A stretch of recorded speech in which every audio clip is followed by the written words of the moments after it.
views and opinions expressed on this radio program are not those of its owners, advertisers, or sponsors.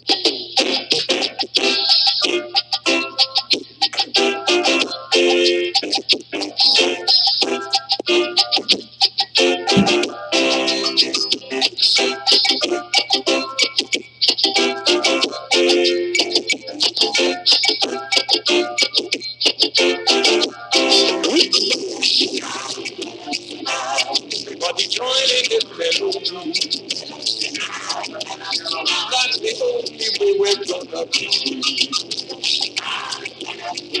Everybody singing this sweet refrain. Sing this melody till it gets in you. Well, I've been talking to you, the Christian and the Hebrew. Anything to do with God to unite, or else we are through. Assalamu alaikum, peace be unto you, and welcome to the SOS radio program, Saving Ourselves.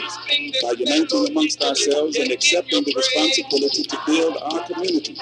Saving Ourselves is presented by the Mid-South representative of the Honorable Minister Louis Farrakhan, Student Minister Anthony Muhammad, and the believing community of Muhammad Mosque number 55, located at 873 Vance Avenue, here in the city of Memphis. I am your host, Brother Andre Muhammad, along with my co-host, Brother Kenneth Betts, and today we will continue our discussion from yesterday, entitled The Black Female, Unprotected and Disrespected. You can call in to be a part of today's conversation by dialing 901-452-3094, or you can dial 901-324-7490. You can also join us via live stream on YouTube. Just go to YouTube and type in WMQM 1600 AM, and when you see the F.W. Roberts Broadcasting logo, click on it, and you should see us streaming live. You can also join us on the TuneIn radio application on your smartphone or desktop. You just download the TuneIn app if you don't already have it. You do AM 1600 WMQM in the search field, and when you see the WMQM logo, you can click on it and you can hear us pretty much anywhere you got a smartphone. And of course, you can go the old traditional route. If you got a AM radio signal in your car or at home, you just go to AM 730, or you can go to AM 1600 and you can hear us live on your radio. Before we begin, of course, we always start in the name of Allah, the Beneficent, the Merciful.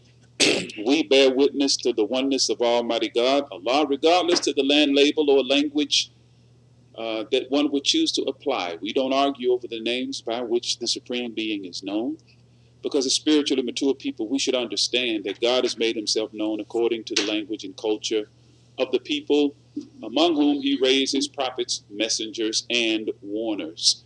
We bear witness to the oneness of the prophets of Almighty God and the messages that were revealed through them to humanity. So, Brother Kenneth, as we always do, we greet our audience with the greeting words of peace of Assalamu alaikum. Hey, man, we got another edition, Brother Kenneth. If you would like to, brother, you can address the audience, and we'll get this thing rolling, man. Yes, sir, brother. I'd like to open up in the name of Allah, Beneficent, the Merciful. I bear witness there is no God but Allah, and I bear witness that Muhammad is his messenger.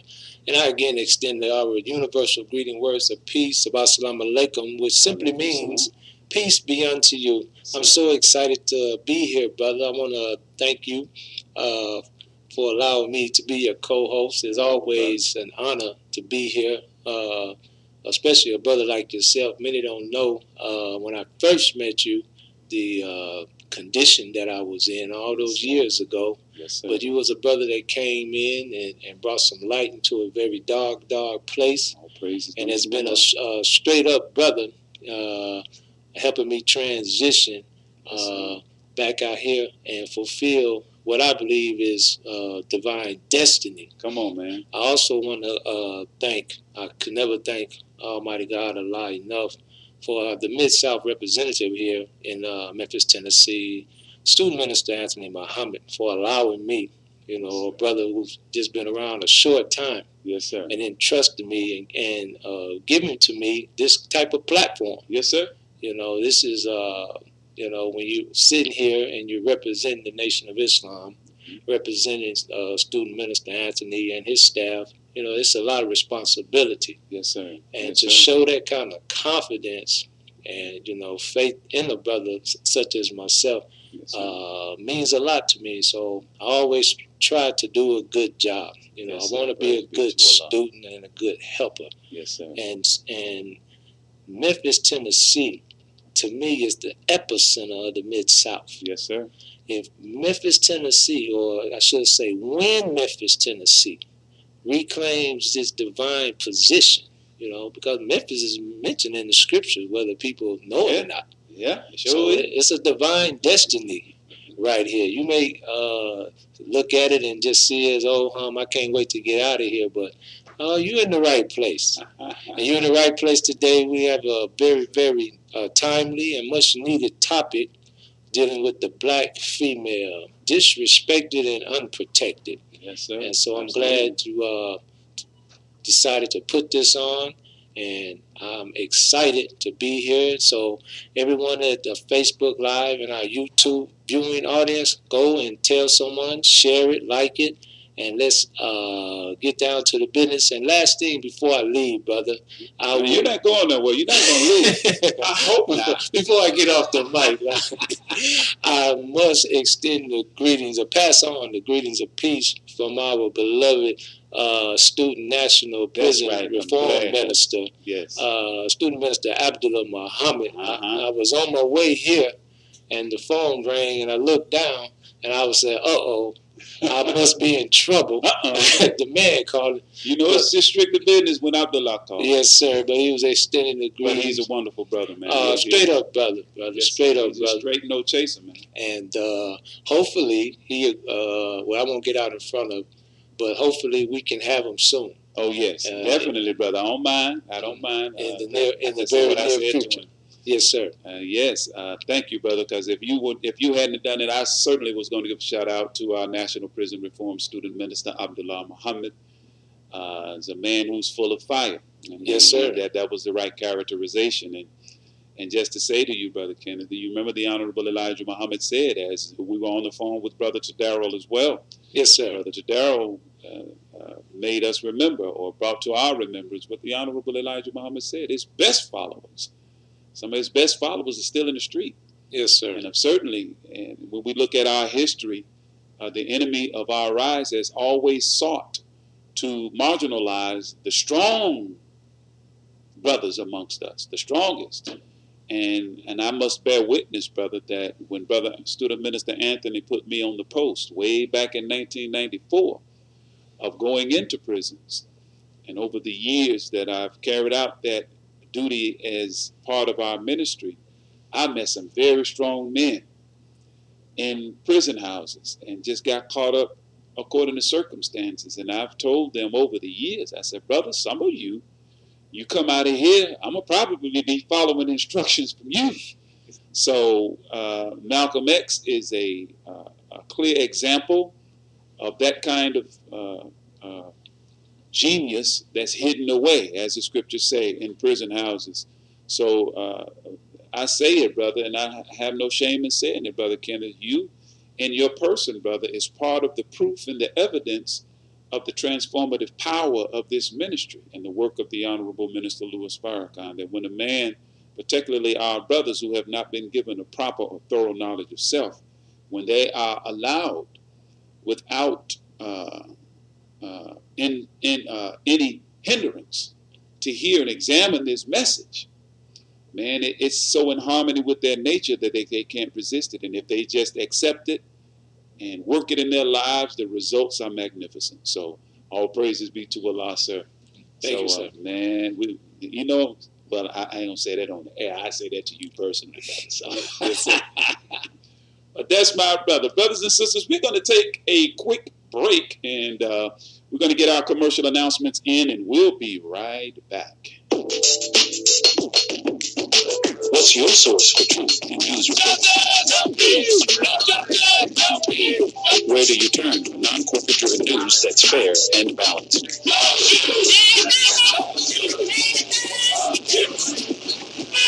Subscribe to the Final Call News. your #1 free and independent news source that delivers hard-hitting national and international news coverage on today's political, economic, and social issues. For weekly home delivery or online digital edition, log on to www.finalcall.com or call us, area code 901-286-5034.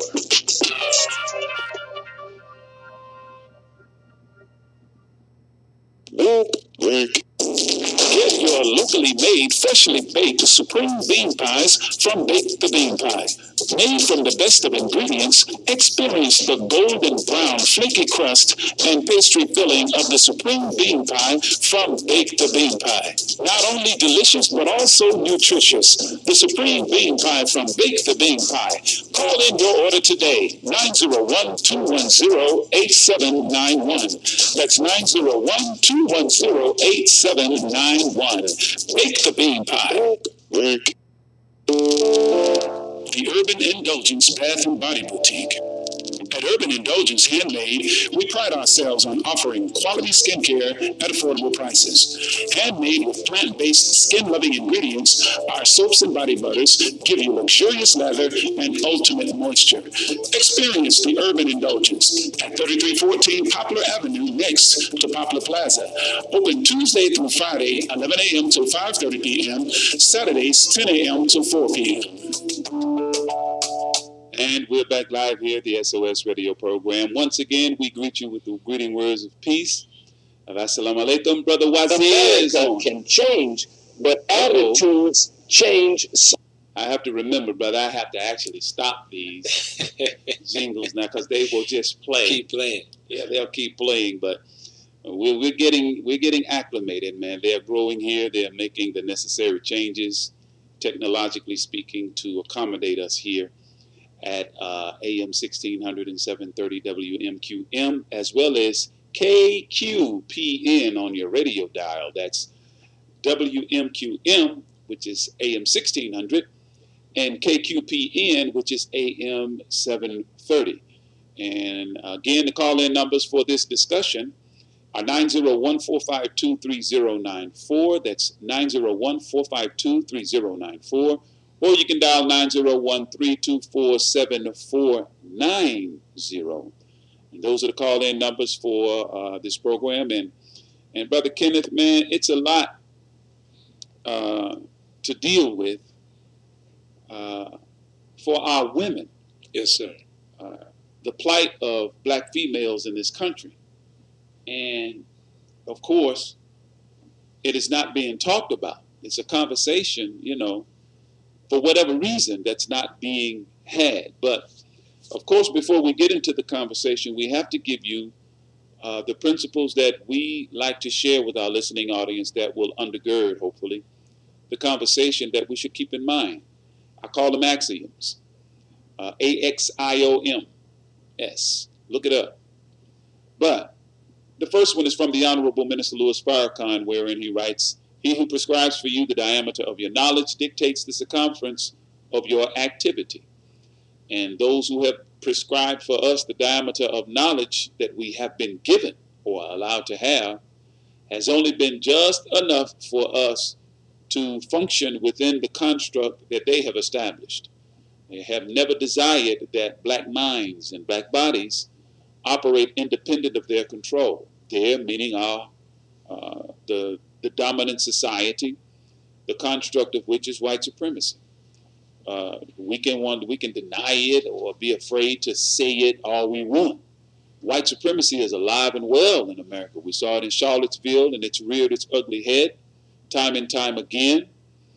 We always, well, I shouldn't say always, we were under the illusion when President Obama was elected that we were living in a post-racial America. Yes, sir, an illusion. But since Mr. Trump has been in office, it's been made clear, no, you do not live in a post-racial America. The attitudes and the mind of white supremacy is alive and well, and it rears its ugly head on a daily basis, just about. So those who have prescribed us the diameter of knowledge that they gave us, brothers and sisters. They just never desired for us to act, think, or speak outside of it. And you can bear witness to that, because everyone from among our people who was inspired simply to pursue that which they said we're supposed to have, the right to life, liberty, and the pursuit of happiness. We call it freedom, justice, and equality. When you pursue it, there's a problem. And it's clear, they admit that we suffer injustices, but no matter how we choose to address them, it's not appropriate. Right. So, and the second axiom is also from the Honorable Minister Louis Farrakhan. It's the definition of a slave. A slave is one whose power and authority is ruled over by another, and whose sphere of freedom is limited according to the wishes of his master. And I was in a conversation with one of my co-workers, and we were talking about liberals and conservatives and that kind of conversation that they like to have. Yes, I see you got an unwelcome visitor in there, brother. Yes, sir. Hopefully we'll open the door and he'll fly on out, go about his business. There's a wasp flying around, and you know, it's the summertime, brother. They appear in the strangest of places. Oh, yes, but, sir. you know, as the weather warms up, and he's waking up and flying into everything. So, but, hey, my co-worker and I, we were in conversation today talking about liberals and conservatives and Democrats and Republicans. And he said, in words, you know, the Democrats have really hurt us. And my retort was, yeah, that's true. But the Republicans have done just as much damage. So, yes, sir. And as I say, brother, listening at our people argue over which party, Democrat, Republican, it sounds to me it's like two slaves arguing over which plantation is the best. And what we have to realize historically is that whether it's been the Democratic Party or the Republican Party, they've used the so-called Negro, the colored man, African American, black, however you identify, as a political football. Of course. When they come to us, it's usually during the election season, and they appease us, make all of these promises that they never intend to keep. Right. Because we don't understand. They used to teach civics when we was in school, so we understood the three branches of government. Yeah, don't teach you no more. Yes, legislative, judicial, and the executive. And when you have a particular control of the House, most importantly, the Senate. This is where the bills usually go and die. They die in the Senate. I mean, the House of Representatives, they're mostly lay persons. Yes. But when you look at the senators, and remember, the language on the dollar bill is Latin because we adopted a lot of these things from the Roman Empire. Of course. Because the Romans had the Senate. Now, the Senate was the wealthy. And you look at the wealth of all the senators here in America, they come from money. It takes money to be a senator. That's right. So they can pass these things in the House of Representatives and already knowing that when it gets to the Senate, it's dead. And on that point, Brother Kenneth, when you look at the makeup of the Senate, yes, Black America has no representation. So any bill that comes before the Senate that would, to some degree, alleviate the oppression, if you will, or the lack of economic opportunity, if you will. Yes, sir. For black folks, it dies in the Senate. Always. Name the number of black senators. Name them. Yeah, well, you can take a commercial break and come back on that one. Yeah. So effectively, Black America really has no representation in terms of getting bills passed. Exactly. Because every budget that the Congressional Black Caucus has presented, and those that may be calling the 327-2500, we're not at that number because I hear that number ringing. 325 or 327-2500, 901-327-2500. We're not at that number. We won't be able to answer. So if you're trying to call us at 901-452-3094 or 901-324-7490. But on the point I was making about my coworker and I talking about, liberal conservative, the black conservative is characterized as free thinking.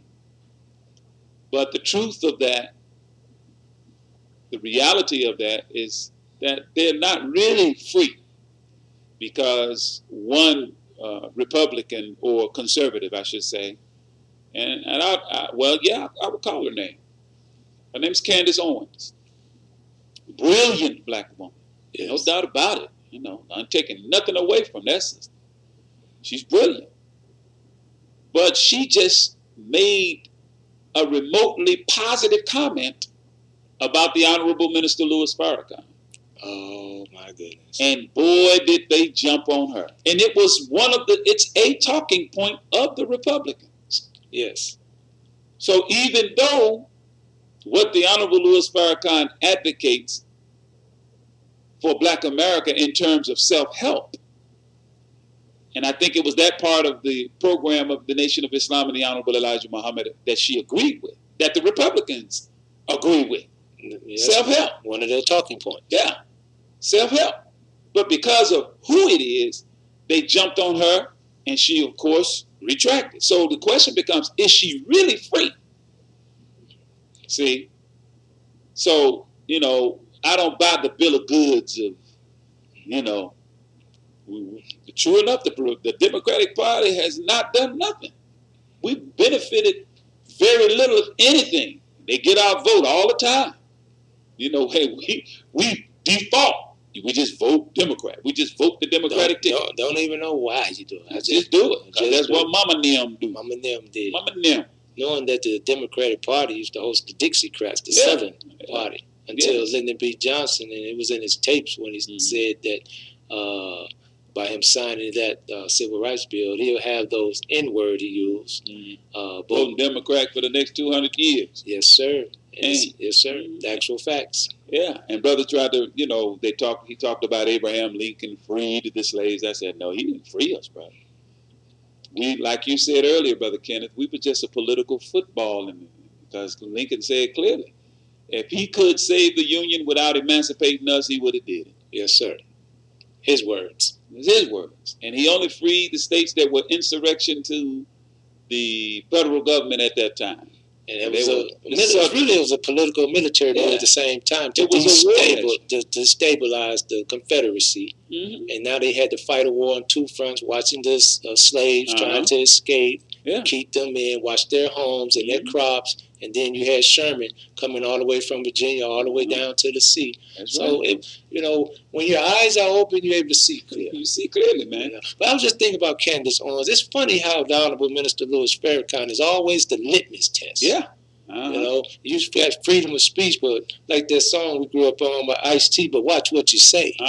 So you mentioned the Honorable Minister Louis Farrakhan, now you got to recant, repudiate, denounce, do all these things. But it's interesting that the former head of the ADL, Mr. Abram Foxman, yes, sir, as he's leaving office, being replaced by Mr. Jonathan Greenblatt, come on, he said when he was leaving, in words, as he scanned the landscape of Black America, he says the only leadership in that community is Louis Farrakhan. That's what he said. But you didn't hear a hue and a cry of anti-Semitism when Mr. Foxman said it.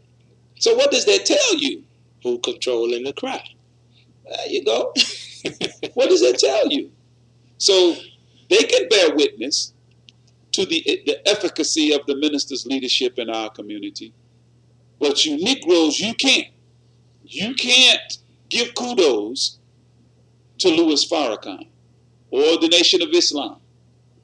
Although you know dang well that the track record of the presence of the Nation of Islam in Black America has always been a positive impact for the better in our communities. People bear witness all the time. So why is it that, you know, there's always a hue and a cry? Because effectively, as the minister's definition bears out, they still see us as their slaves. So until I give you approval to speak favorably, you be quiet. Don't you say nothing.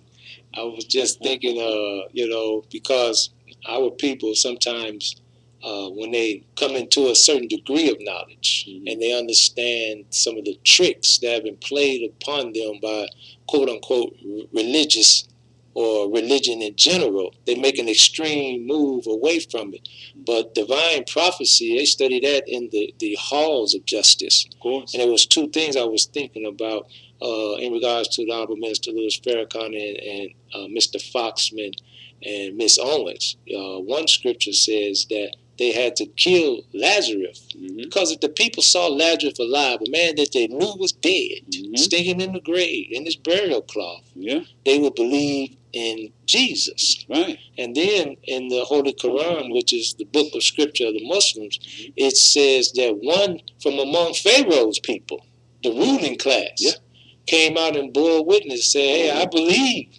in God of Moses and Aaron. And Pharaoh's replied, what? You believe in that before I give you permission? Before I give you leave? He said, I crucify you on opposite sides. Cut your hands and feet off on opposite sides. That means you're crawling. Yeah, make life hard for you. Wow. In other words, he take away your ability to earn effectively for self and to move about in a way that it benefits self. Yes, That's just one of the meanings, if you will, that suggests.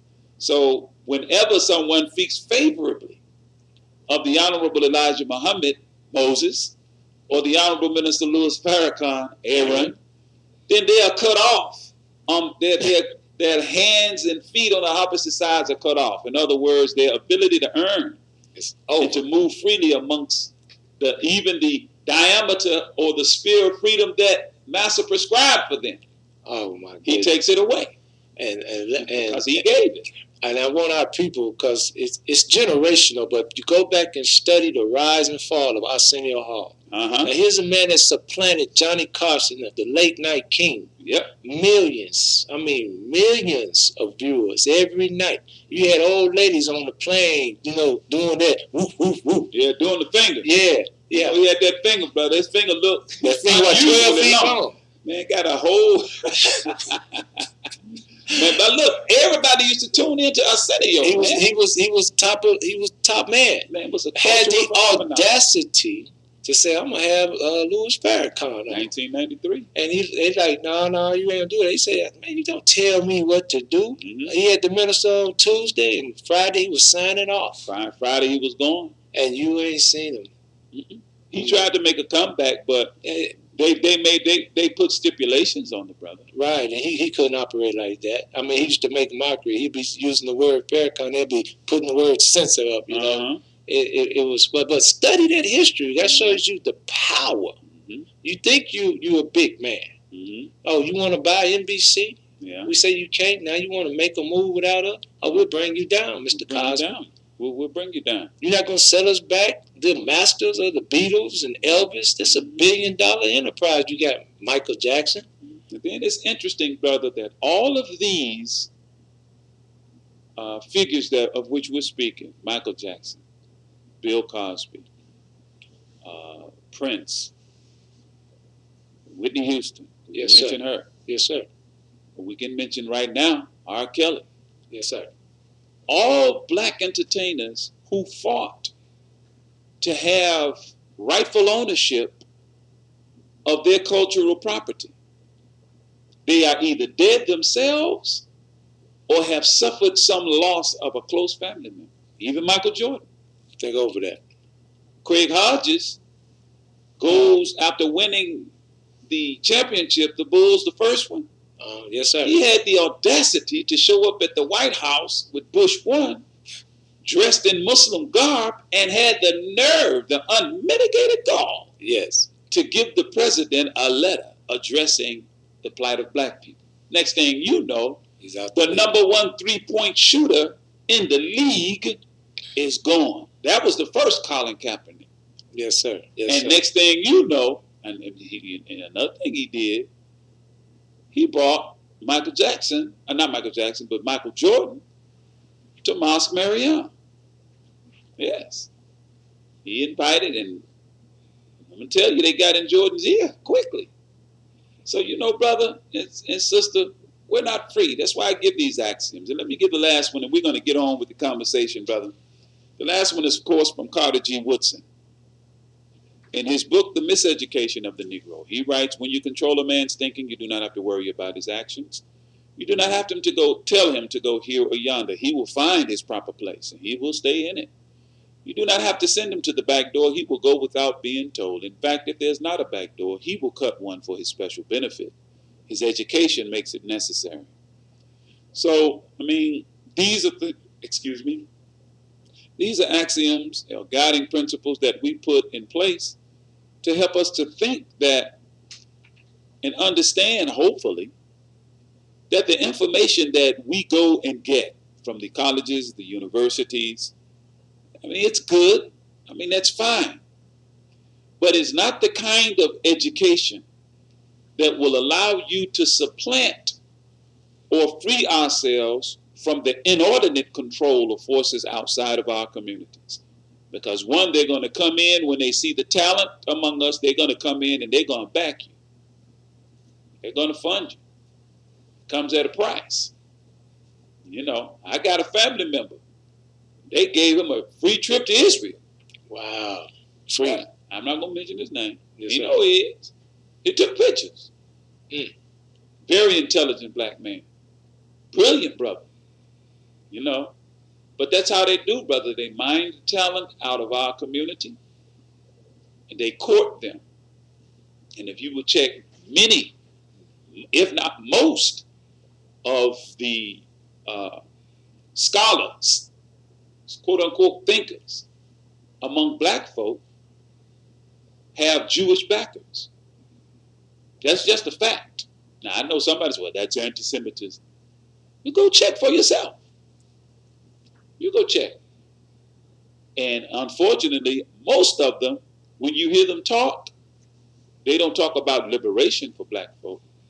They talk about functioning within a construct that we know the foundation of which is white supremacy. How did they label it with the founding of NAACP, non-economic liberalism? Yeah, that was the philosophy when they founded the NAACP. It was a philosophy of non-economic liberalism, meaning that you can pursue liberalist causes, you know, social justice issues. Yeah, you can pursue all of that, but just don't pursue that economic freedom thing.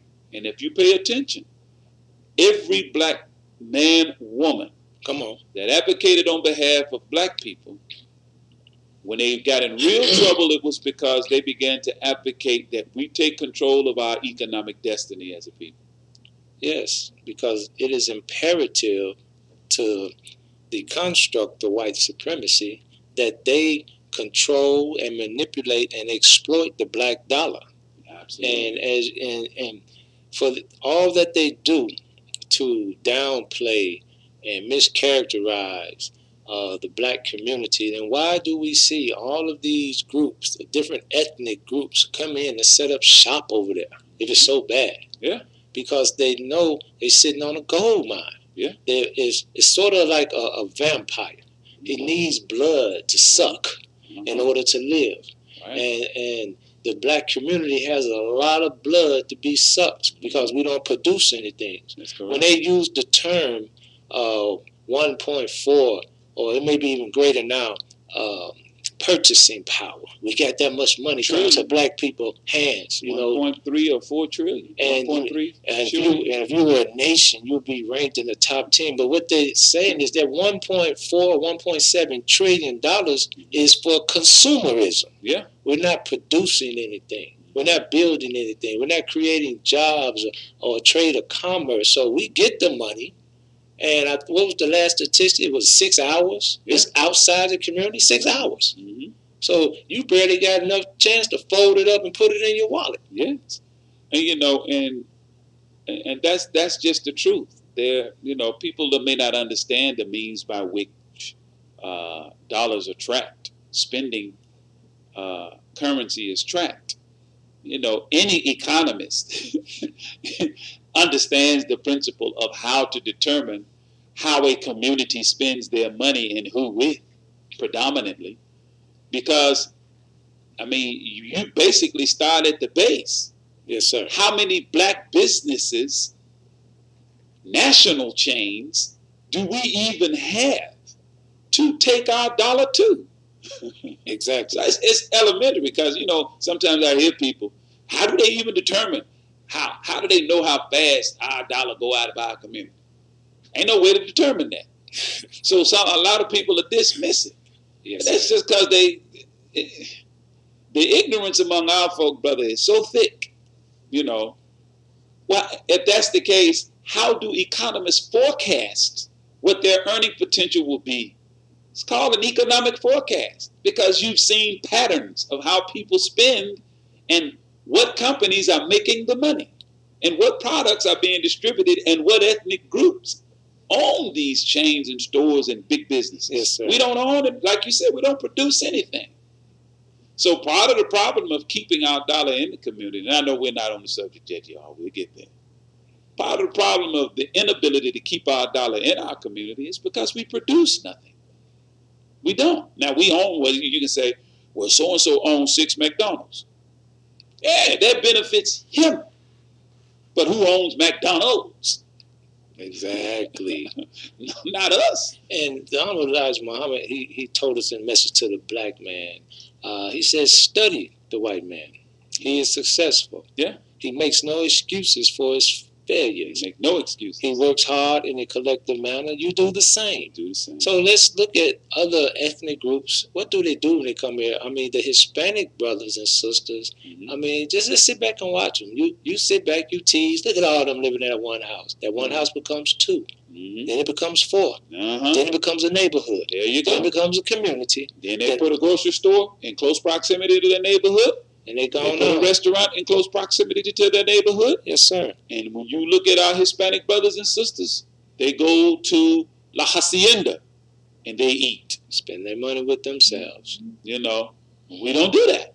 Right. So those are the things that we have to start copying. I know that everybody anxious to get on the topic, but I think what we're trying to get over to your viewing audience that we have to start thinking critically, outside the box. And those 3 axioms that you laid down, this is why you lay them down repeatedly. Let's see if you're really free. Let's see if a man won't treat you right. Let's see if he taught you right. That's right. You see, That's there correct. were 3 sciences that the slave master never wanted to teach us. That's correct. The science of business, which is life activity. The science of chemistry, of mating.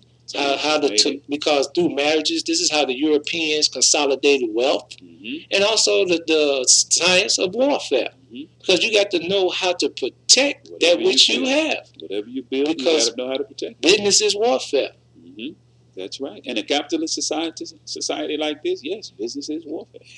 So, brothers and sisters, that's our commentary and dialogue on the axioms that we mentioned at the beginning of every program.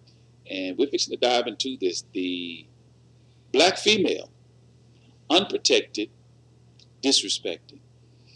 You know, in Harlem, during a talk, Malcolm X said, the most unprotected, if you will. I'm not saying it exactly how he said it, because I read it a few days ago. You know, the most unprotected human being amongst us as a people is the black female. And as I said yesterday's program, what prompted me to explore this conversation about how black women, you know, are the most unprotected human being on the planet is what I saw online of this white guy, you know, beating the heck out this sister, you know. And believe it or not, you know, the person I was talking to characterized it as a misdemeanor offense. Well, now I didn't retort. I just let it go. Because I think perhaps he either might not have saw, but this man brandished a weapon. He pulled out a gun. That's aggravated assault in itself. Now you put this woman in reasonable fear that she would be shot. He pulled out a gun. And when she saw the gun, she dialed 911. Now, there are some district attorneys that may say, well, he just brandished the weapon. He didn't point it at her. And so that's not tantamount to aggravated assault. Okay? Yeah. Unless it's Pookie or Ray Ray. Yeah, there you go. There you go. That's the reality that we face as people of color, as black folks in this country.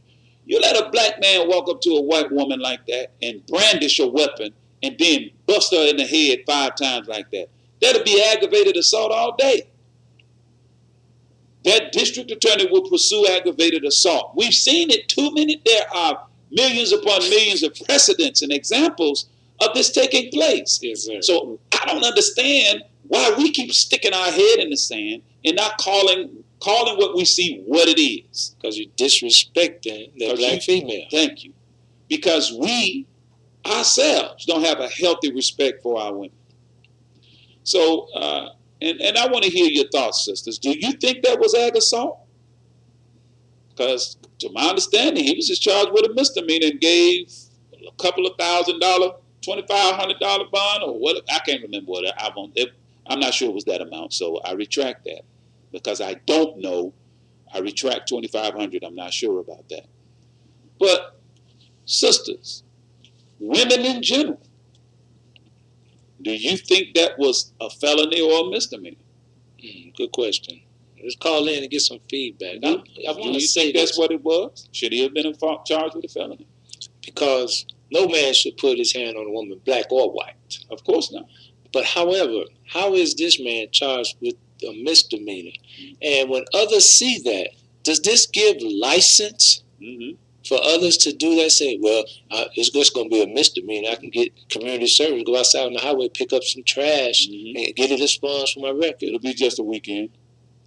I mean, come on. Next time she miles off with me, I'm going to fix her mouth. Because, I remember the rhetoric on the Jussie Smollett thing, and we're not going to get deep into that. But how they were saying that they had to send a message. We got to make an example because those were misdemeanor charges. Yeah. But they found some federal charges with mailing himself a letter. We got to send the right message. And they're still pursuing that, brother.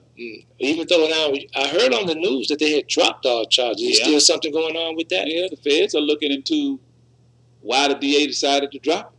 Well, we know why. I don't know if they would want to say it, but because remember we was talking about political clout and having money? Yeah. The LGBTQ community is a political juggernaut. Yeah. Whether you agree with their lifestyle or not is immaterial politically. Right. They have individuals like Jussie Smollett out front. Ellen DeGeneres been out there for a long time, and many, many more Hollywood figures advocating. They have political clout. Somebody made a call, and all of a sudden, all this went away. They cut a deal and they sealed it.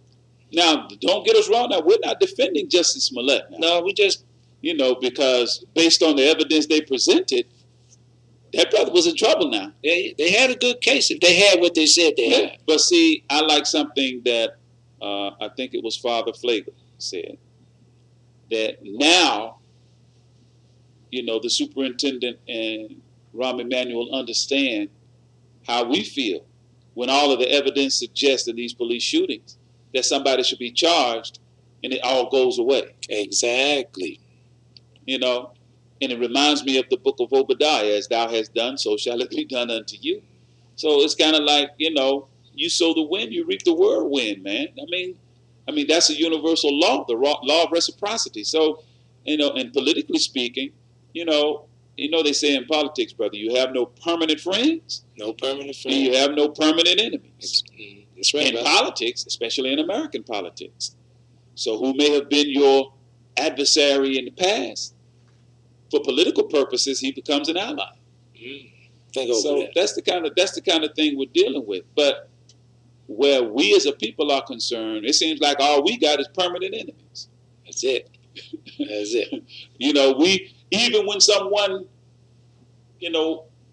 appears to be a friend, but it's only for political purposes. So it's not a genuine friendship. It's just that, it's advantageous for us right now to align ourselves and become your ally politically right now. And that's what I was alluding to, brother, a point that I never tied up about Lincoln and emancipating us in the wake of the 1876 presidential election, when Samuel James Tilden and Rutherford Hayes, Hayes won, but there were 20 electoral votes hanging in the balance out of Florida. Yes. And the South was threatening another civil war. They didn't want that. So in order to settle the dispute, they met in the Wormley Hotel, Washington, D.C., and they conceded, the Southerners conceded, okay, Hayes, you can be president, but we want some concessions. We want, one, those federal troops that you got in the South that's enforcing the Emancipation Proclamation, you got to remove them, among other things. But that is the one, and it's called the Great Betrayal of the Negro.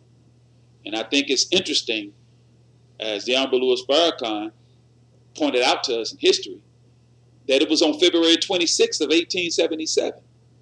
And that's a significant date to us in the Nation of Islam. But we're all over the place, brother. We're not.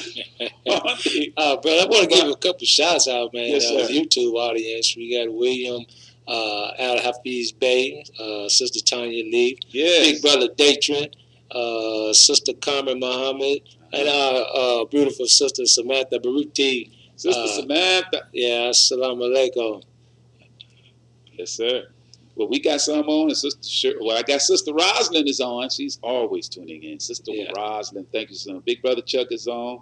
Brother Abdullah Shabazz is on, and Brother Wazir. I mentioned Brother Wazir, I think, and who else we got on here? We got Brother Giles. Brother Michael is on out of West Memphis, Arkansas. We got Brother Dale is on. Brother Howard is on. Brother Kenneth X. Wilson is on. Brother Corey. And Sister Eva is on. Brother Anthony J. And my nephew, he called himself Reverend Cognac. Man, Reverend and Cognac. You got to talk to your nephew. He should be a comedian. He's hilarious, man. Oh, my goodness. Praises be to him. Oh, I just see my own girl, Joanne Sales. Hey, Joe. And yes, sir, Brother Anthony, we are on YouTube. We are certainly on YouTube. Go to YouTube, type in WMQM 1600 AM. And when you see the FW Roberts logo, click on it and you can see us live streaming. And brothers and sisters, we're going to have to take another quick break. And we'll be right back in right after this brief intermission.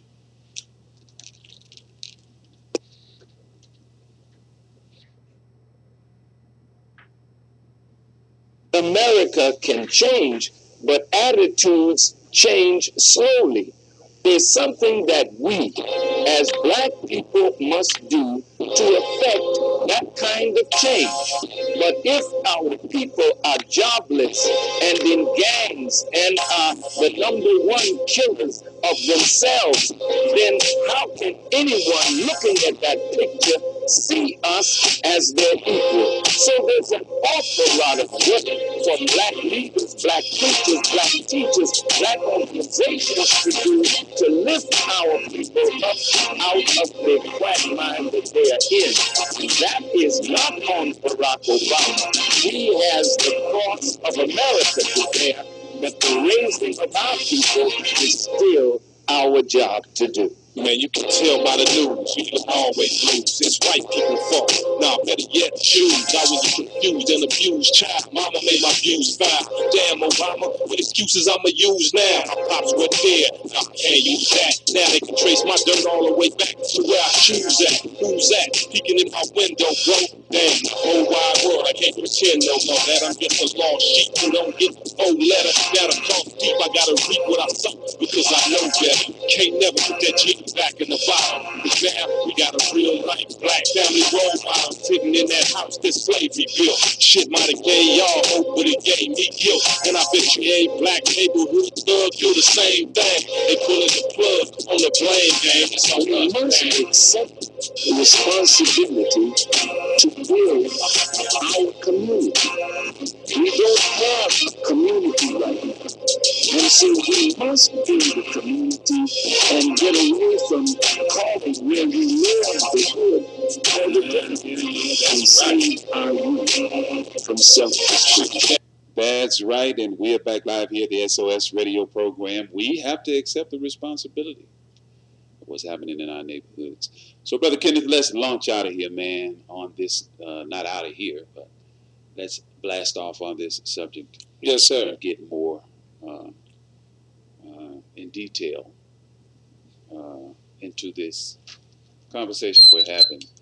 Another one of the things that from yesterday, of course, we mentioned the fact that they hosted a town hall meeting on missing black women. And Okay. Of course, we noted yesterday, and you'll see the meme online, especially on social media, where over 64,000 black women are missing, women and girls, and no one is talking about it. You know what I mean? No one.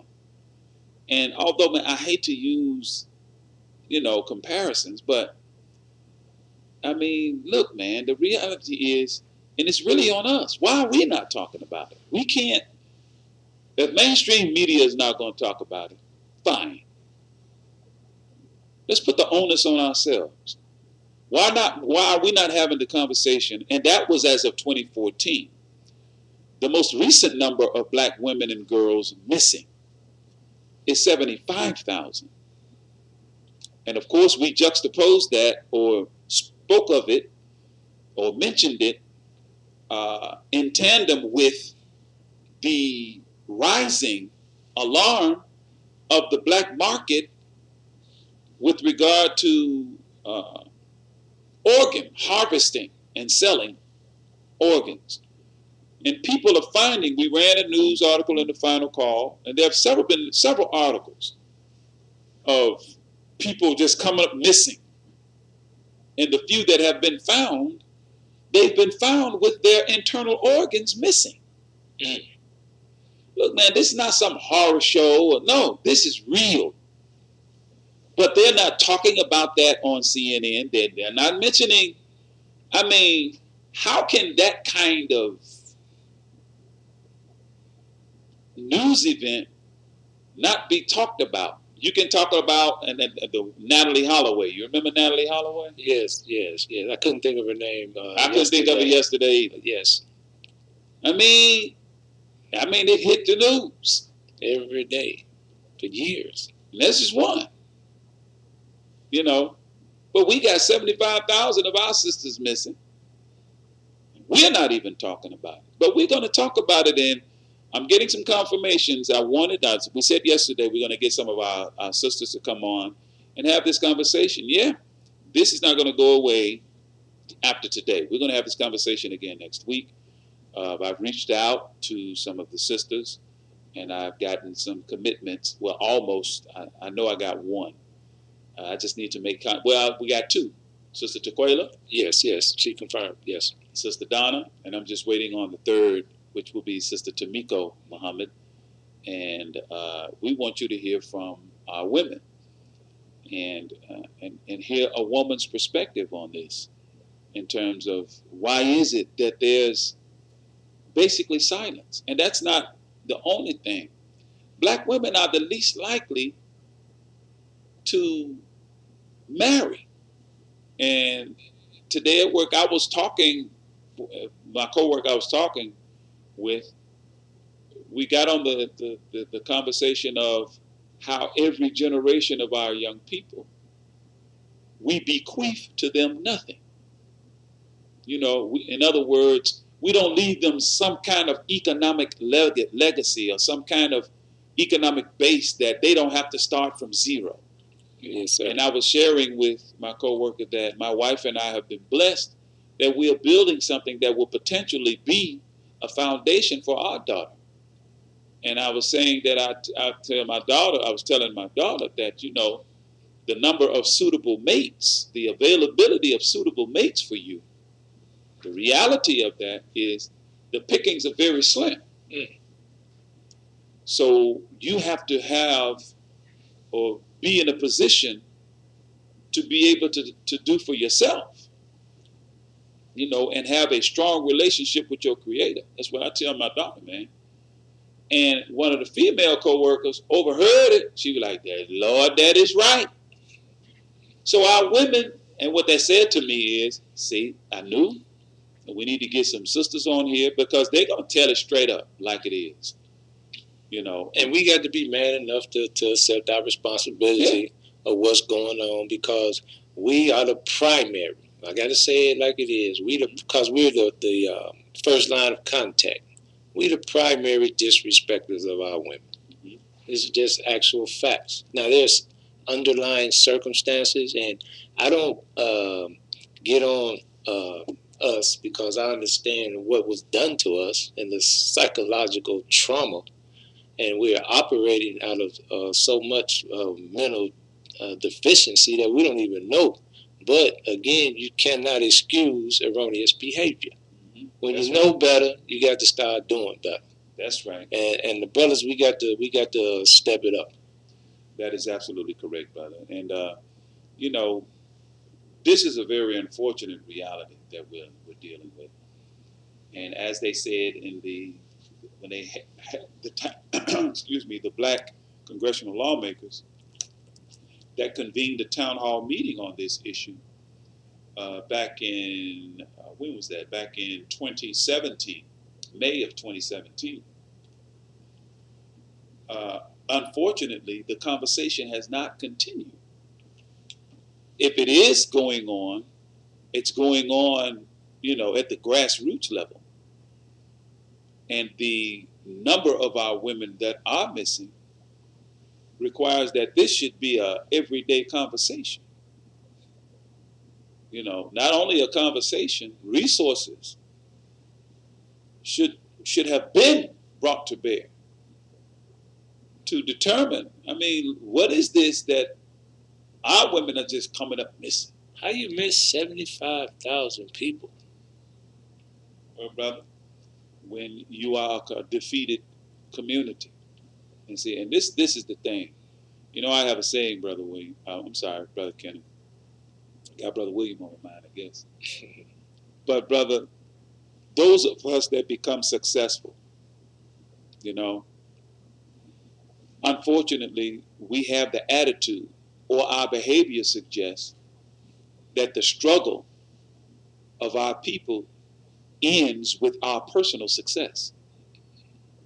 So when we become personally successful and we move out of the hood, so to speak, and we're doing better, we had a nice house now, a nice car, it's kind of like we divorce ourselves from the struggle of our people.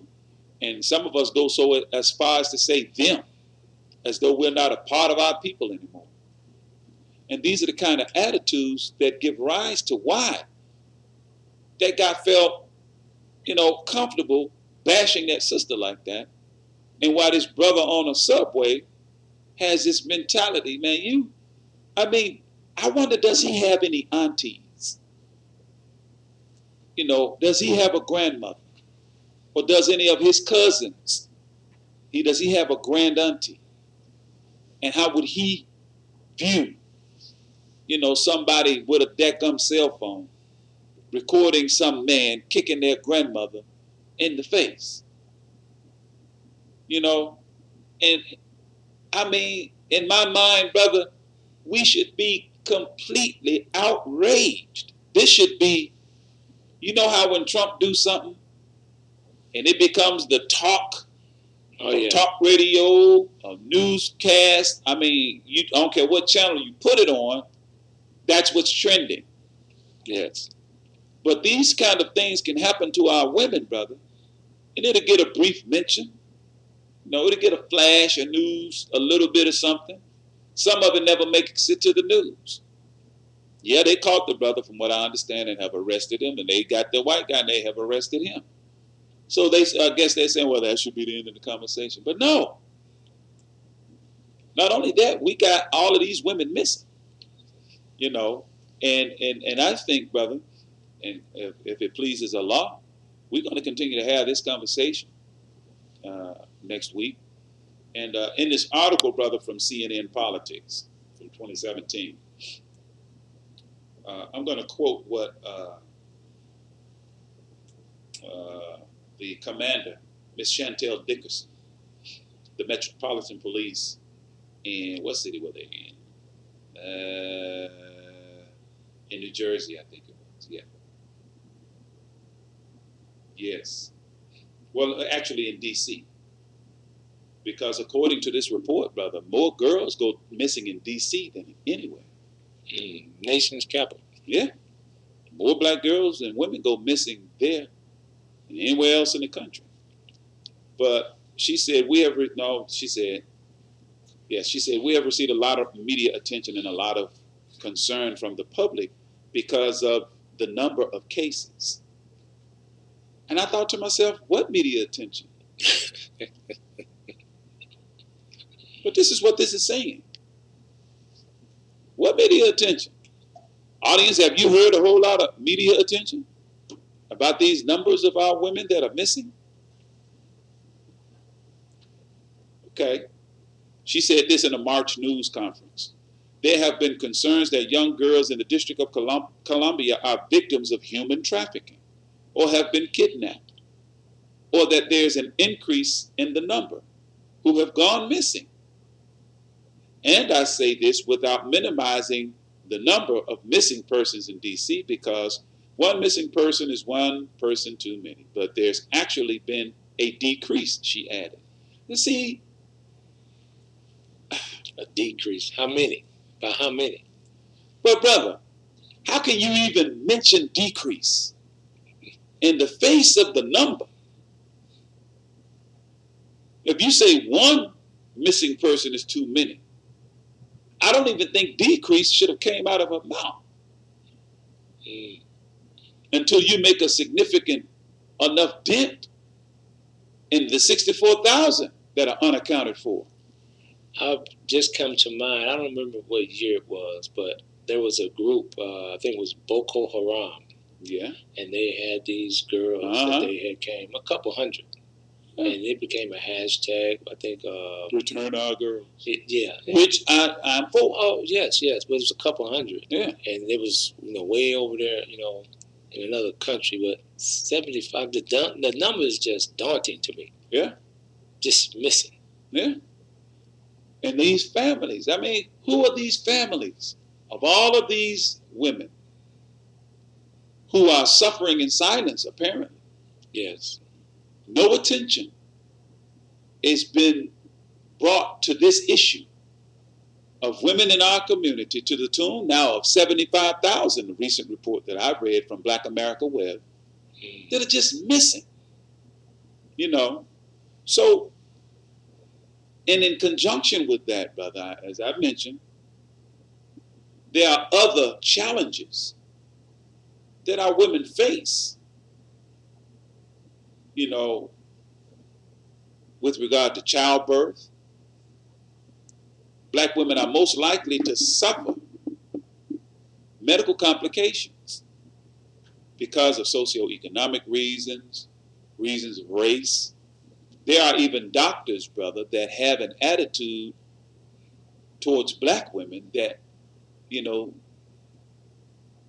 like, this is hard to say.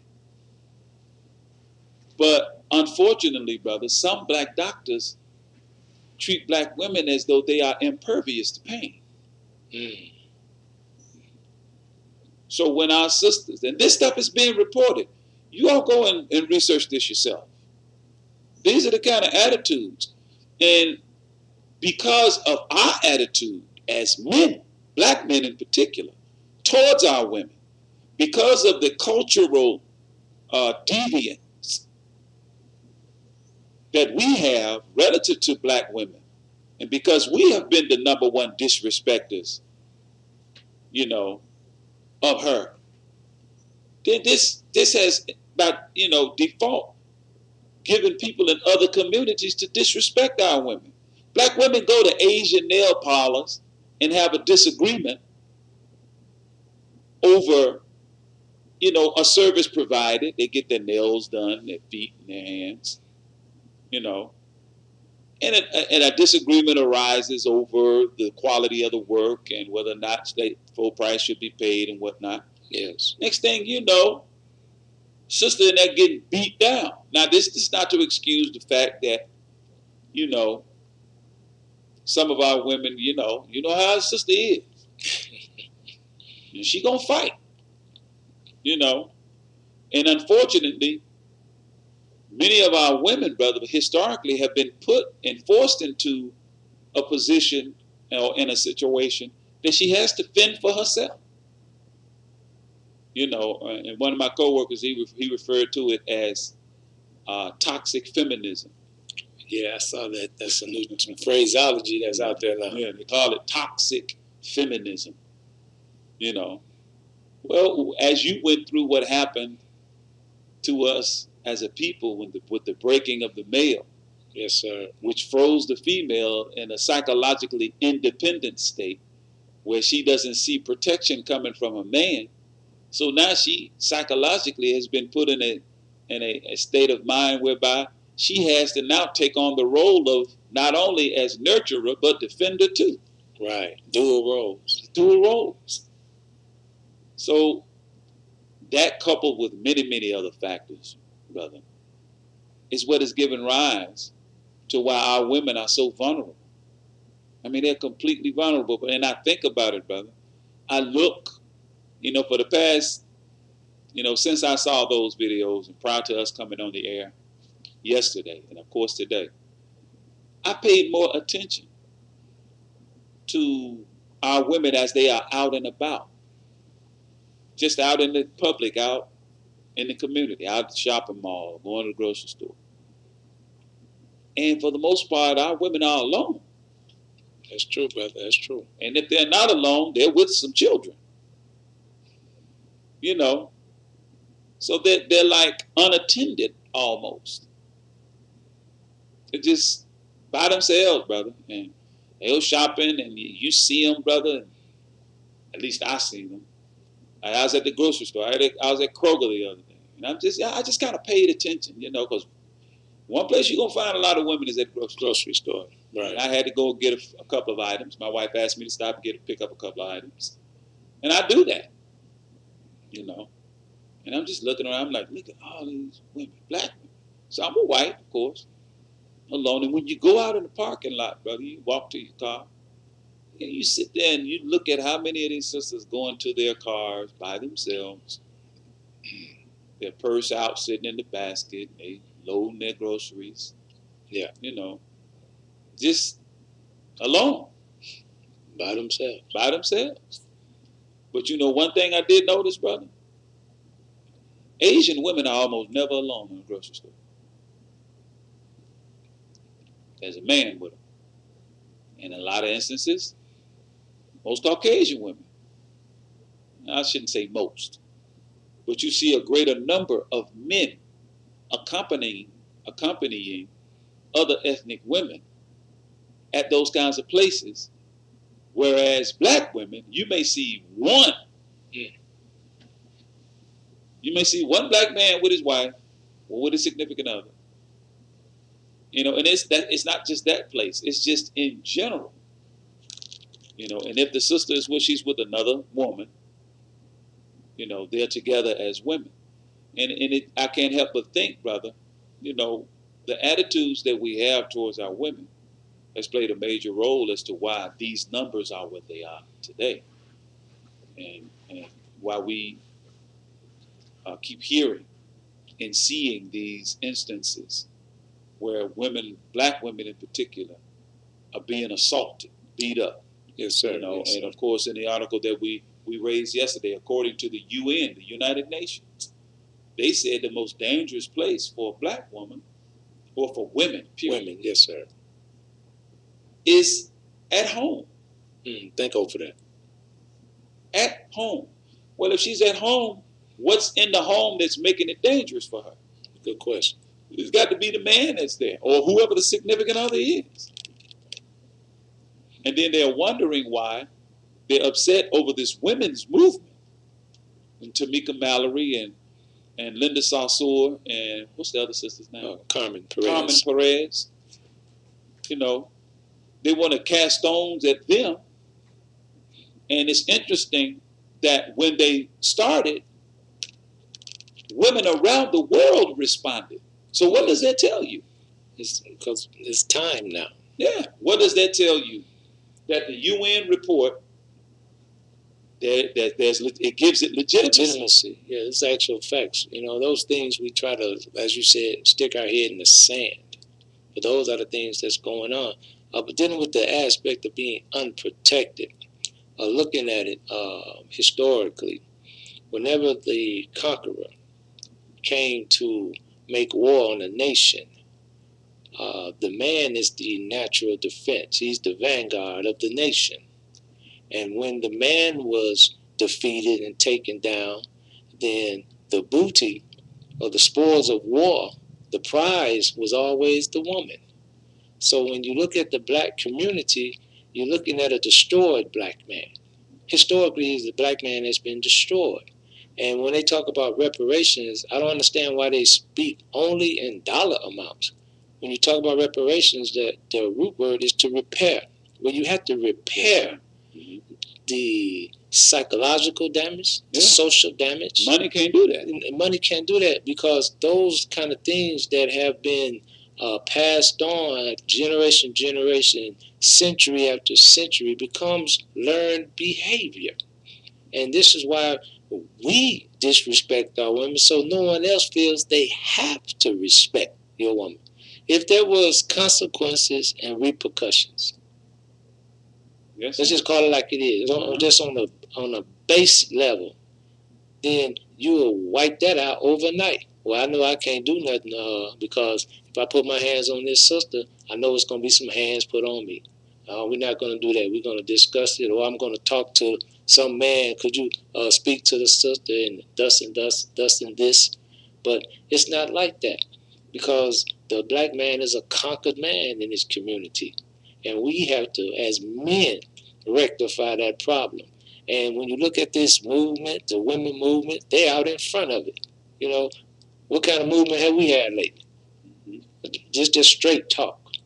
You see, we sit back and we sloganize things. We hashtag everything. I mean, again, the guy got the cell phone because he wants to be a social media influencer, but he don't want to change the world. You see, and historically, the black woman has been a stalwart defender in the black community because she had to. She didn't have anybody around to fight her battle, so she had to learn how to fight herself. You mentioned it yesterday. Some of the best defenders in the neighborhood was always the sister. There's certain sisters was surgical with them hands. Will hit you with a 3-piece hot, and then ask you if you want some dessert afterwards. This is just true because they've always had to. So again, being unprotected, being disrespected, those things start at home. If that's the most dangerous place for the woman, then it's the man or the significant other that's at home that's making it dangerous. Yes, sir. It's because if you can't deal with the intellect, the ambition, the drive of the female, then you resort to a base way. You see, I tell men this: you resort to these when your mind and your mouth don't work for you. That's right. You see, you can move millions with words, with the right ideas spoken in the right manner. That's correct. But when you're dealing with your hands or something that you make you feel like you're important, right? Give you a false bravado, you're dealing with that individual at best. Right. That's right. Man, we're having a discussion to my Facebook Live audience. I see others are logged on. Man, Larry is on. What's going on, Larry? That's a singing brother there. But those that have logged on to my Facebook Live feed, we are discussing the black female, unprotected and disrespected. And if you want to hear and see everything that's going on here in the studio, you can log on to YouTube and go into the search field and type in WMQM 1600 AM, and you can watch us live streaming on YouTube. We're live streaming on YouTube. The conversation is around the topic I just mentioned to you, and the call-in numbers if you have thoughts about this. 75,000 black women missing. The most dangerous place for women in general is at home. And black women in America are most likely to be killed by their significant other, their partner. Black women in America are most likely to suffer some type of complication or have some kind of complication during childbirth. And even when we go to Planned Parenthood, black babies are the most aborted babies in this country. Right, right. More black babies are aborted than homicides, any disease you can name, or any other cause of death combined. That's according to Planned Parenthood. The Honorable Elijah Muhammad said it years ago. He said birth control, the birth control for black women is a death plan. He blew the whistle way back in 65, I think. Yes, sir. And in the 90s, they came up with something called Norplant that they tested amongst black girls. And according to the report, the teenage pregnancy problem was really, at that time, was predominantly amongst white teens. Yes, sir. Yes, I read that. But yet, they, and the carcinogens in the Norplant was a problem. And the same people that made the same company that was responsible for producing the gas used at Auschwitz during the Holocaust. Some of these same affiliate companies were responsible for Norplant. So in these things, brothers and sisters, I have a documentary called My Alpha 21, Black Genocide in the 21st Century. I've mentioned it several times before. I have some extra copies. If you want one, so you can see the documentation of what I'm telling you, then feel free, contact me. Send me an email, savingourselves19@yahoo.com, or you can call the radio program. I gladly give you a copy so you can view it. View the documentary yourself. Documented evidence. The truth of what's really been happening to us. So all of these things that we're bringing up relative to this conversation about the plight of black females, the black female unprotected and disrespected. This is a form of warfare. Yes, sir. And yes, in fact, I shouldn't say form, it is warfare. Because the female has to be given particular attention. And the black female in America was courted for the women's liberation movement back in the, 60s? It was in the 60s. 60s. Because they wanted to reverse the natural order. Yeah. You know, and we're not, I don't want those who are, I hate to use the term women's live, but I don't want people to think we're bringing the women down. No. The home is the woman's base. It's not her place. It's a base of operation. Mm-hmm. You see, in warfare, you have to have a base of operation. Yeah. But once you brought the woman out of the home, you expose the children now to the devil that comes in through the television and all of these, the debauchery and all of these things that they learn because mama not able to be there to manage. We've been reprogrammed to get grandmama, big mama out the house. Because the reason the term big mama came in, because mama was there, and as grandmother got older, she was there maintaining. So she was big mama. And, you know, but now they've cut that link, and they're exposed to youth. And this is why, again, I want to encourage everyone that's listening here in the Mid-South area. Student Minister Anthony Muhammad on April the 7th at McFarland Community Center. He's coming out of the mosque and coming right into the community in the highways and byways. Following the lead of Honorable Minister Louis Farrakhan at McFarland Community Center. That's 4955 Cottonwood. And he's going to be giving the seminal address entitled The Crucifixion of Black Youth. Because when you understand scripturally, when the government of that day called Pharaoh in Egypt, he saw the people of God multiplying. And he became afraid. And he told those highly placed individuals around here to come. That's an invitation. And let us mean two or more. Conspiracy is two or more people engaged in a criminal enterprise, especially murder. Deal with them wisely. And you know, brother, the interesting thing to me, I hear people, you know, my Christian brothers and sisters tell me, man, I don't believe in conspiracy theories. And I asked them the same thing what the Honorable Louis Farrakhan asked one of his colleagues, a Christian minister. Do you believe in the Bible? So of course they're going to say, yeah, I believe in the Bible. Well, what Pharaoh entered into with his magicians and the prominent people that he called when he said, come, that's a conspiracy. You are conspiring to deal wisely with the male members of the children of Israel, because you said, let us kill the male and spare the female. Spare her for what? Think over that. Spare, what do you really mean spare her? Well, spare her the death, whether it's literal, political, economic, social, or whatever. Spare her that particular death, because she could be useful. She can be useful. The spoil of war. She's the booty. She's the spoils of war. So, but this thing, brother, with this number of missing black women, yes, sir, has so disturbed me that it has moved me to have this conversation at length. And we're going to bring more. And I want to point out, for the sake of clarity, according to some news reports on CBS, Channel 11, I guess that's where it actually took place, they recorded, and in American media I don't have too much faith in, because a lot of times they get it wrong. But I'm just saying, man, look, yes, I know personally, even on a local level. Yes, sir. Yes, sir. They don't get it right, you know.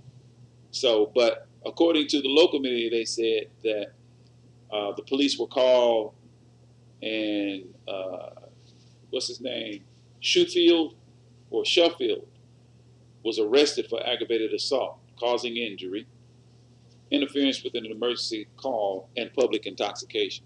So, when you put that in the context of what happened, this man had a gun, and he was drunk, because they charged him with public intoxication. Yes, sir. So, it was a felony.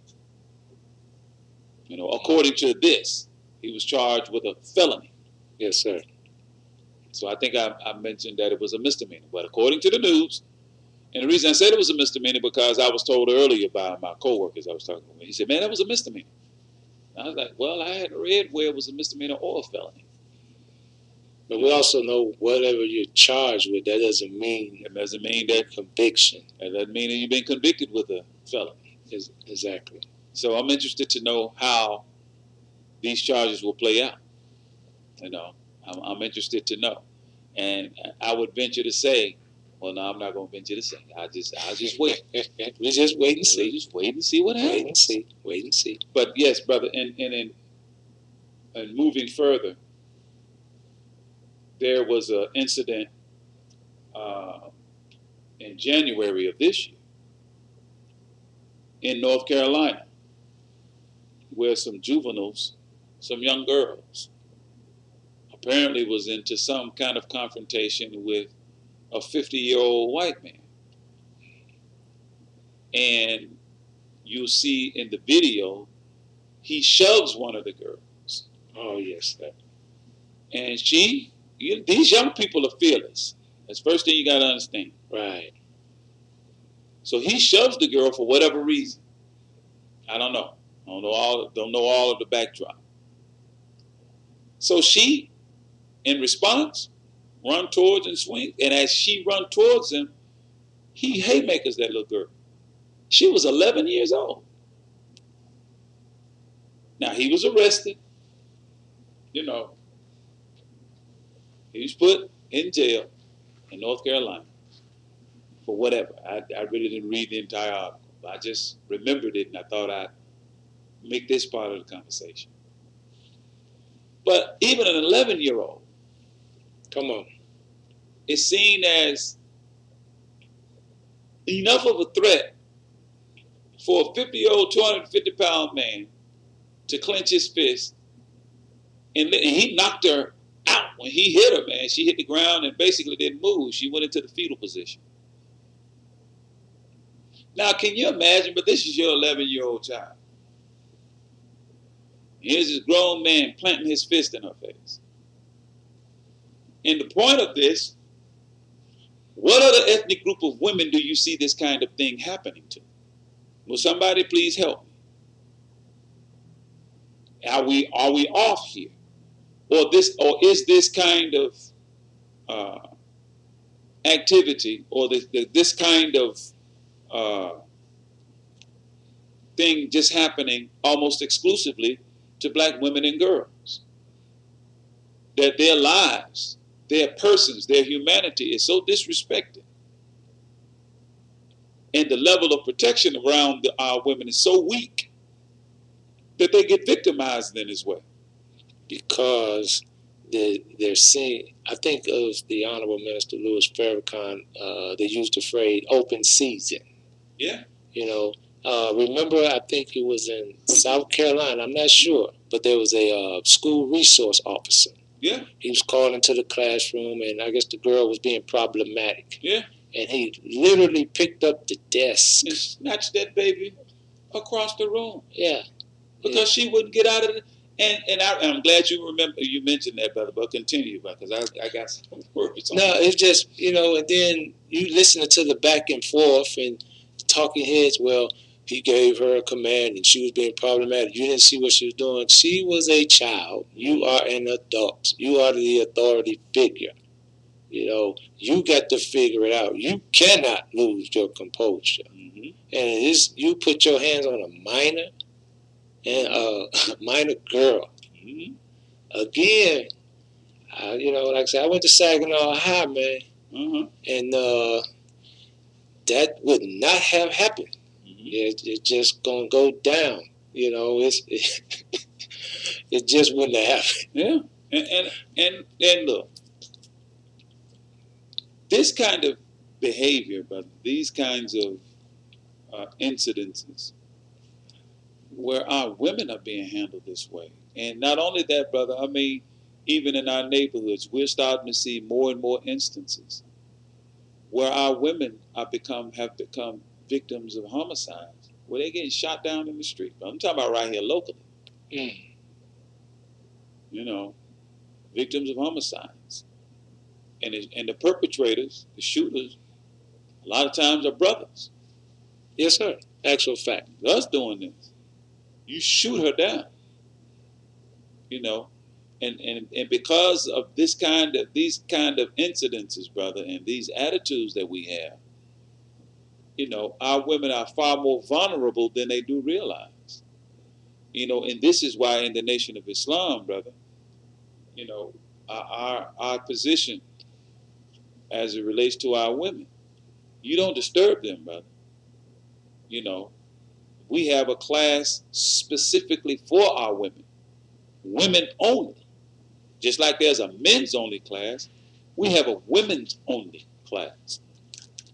And we have no right to even disturb the class. You know, they run the business in there. But yeah, they want to characterize our women as subjected and oppressed because they have to wear all them clothes. I guess if you naked in the street, I guess you're free. Yeah. You know, yeah, but I'm not going to get into that. That ain't freedom, that's license. It's a big difference. A big difference. That conversation. But, I mean, this thing, brother, with all of the disparities that we have talked about, that we've mentioned, that our sisters suffer from, you know, it necessitates the conversation, and it necessitates that we hear from our women. And walaikum salam, I'm looking at the Facebook feed, and I have to pay more attention to it. Sister Rosalind, she's laughing out loud. Walaikum salam, Sister Jill. But, and this sister is right. Women are powerful.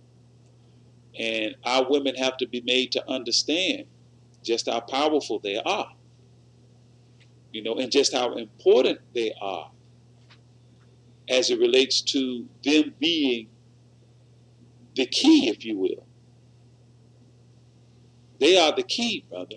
Yes, sir. To change in the world.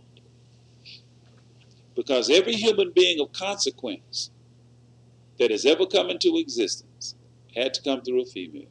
That's including Jesus. Yes, yes.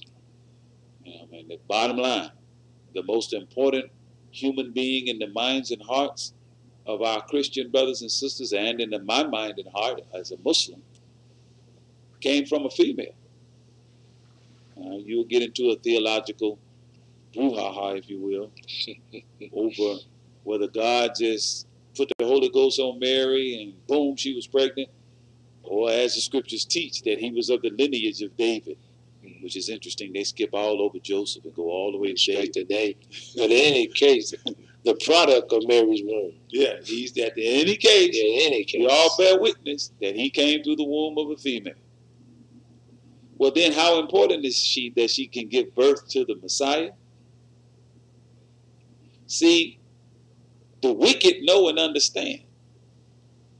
In order to stave off as the potential Messiah or the potential answer to the yearning of a people, you have to watch the women, because that's where he gonna come from, or it's where she gonna come from. So part of the plan of the wicked, we call him Satan, devil, or whatever you want to use, part of his plan is we gotta watch the woman. So although they killed the male and they spared the female, well, they spared the female for the purpose of, well, we don't want her producing no more Jesuses. We're going to take control that she may produce more of us, more of our mentality. And the way they do that is they sell their mentality to our women. And as we were saying, brother, a few minutes ago, the women's lib movement courted black women at a time when black women wasn't having problems with her man. The women said, go and look at the genesis of the women's liberation movement. Black women were not at odds with black men in the 60s. We were united in solidarity, fighting for civil rights. So how did the black woman get co-opted into the women's liberation movement? Because it was Caucasian women that were having problems with their men. Now, this is a historical fact. Go check the receipts. During that time of the rise of the women's lib movement, black women were united in solidarity with black men, and black families were united because we were in a struggle for civil rights.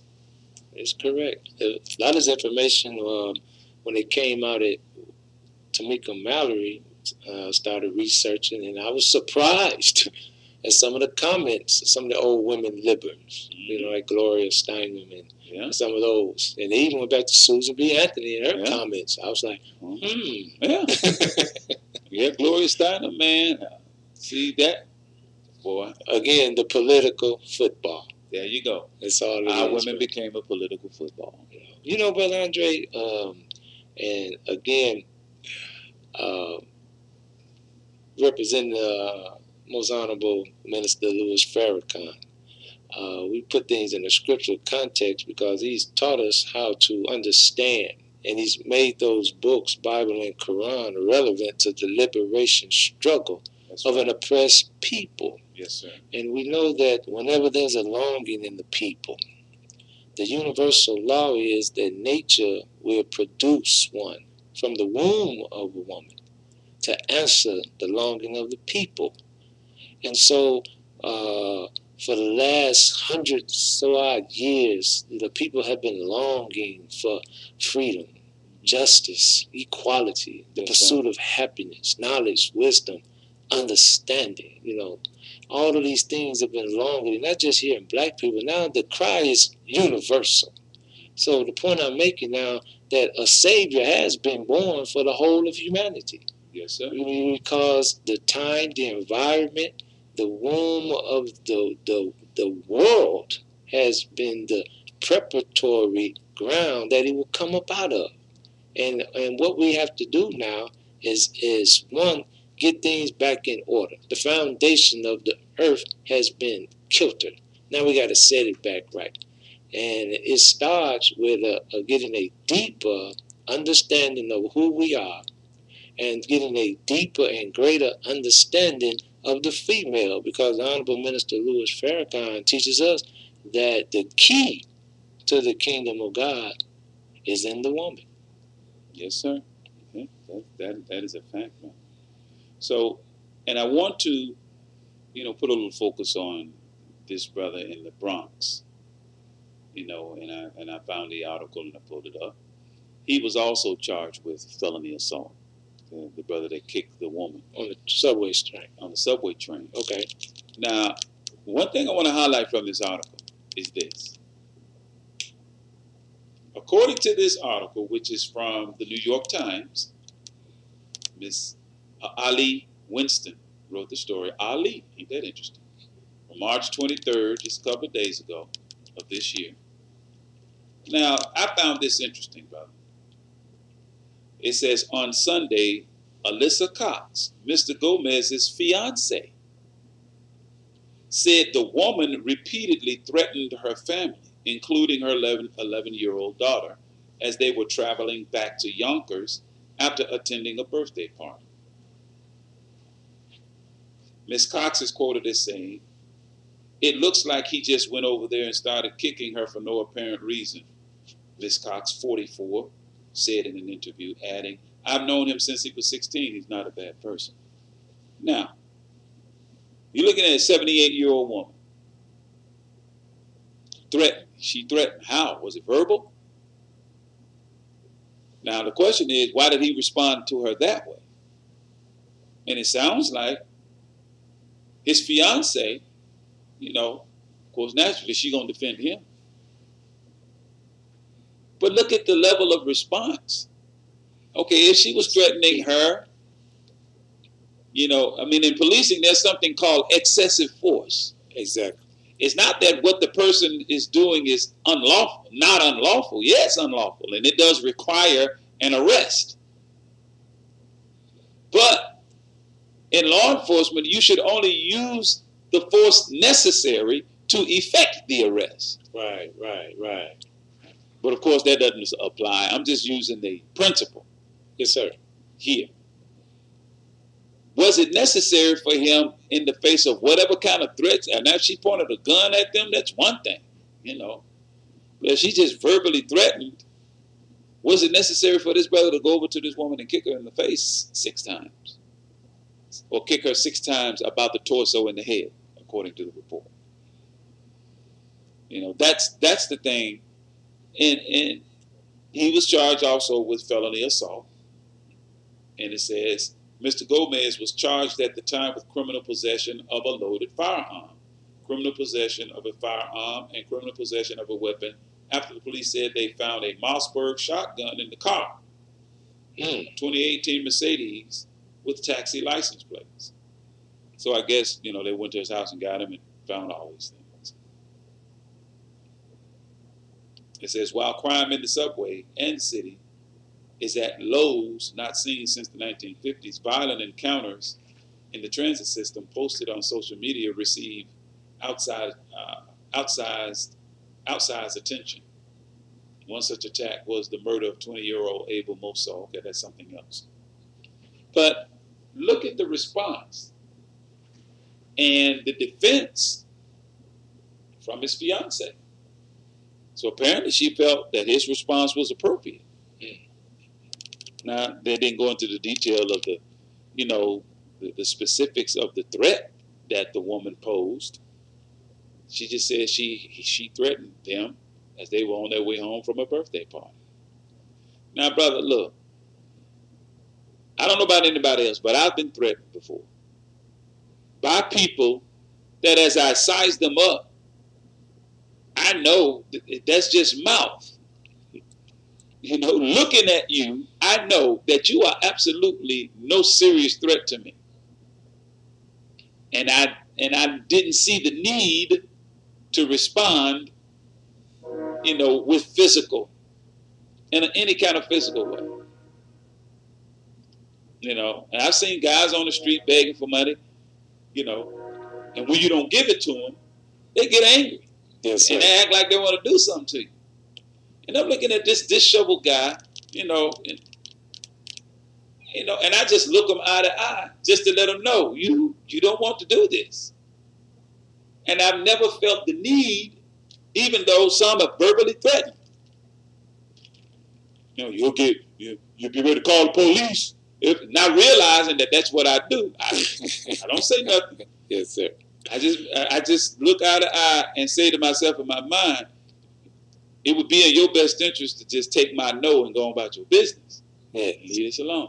But my point is, I never saw the need to become violent when they have not become. Yeah, say some things, make a few threats, you know.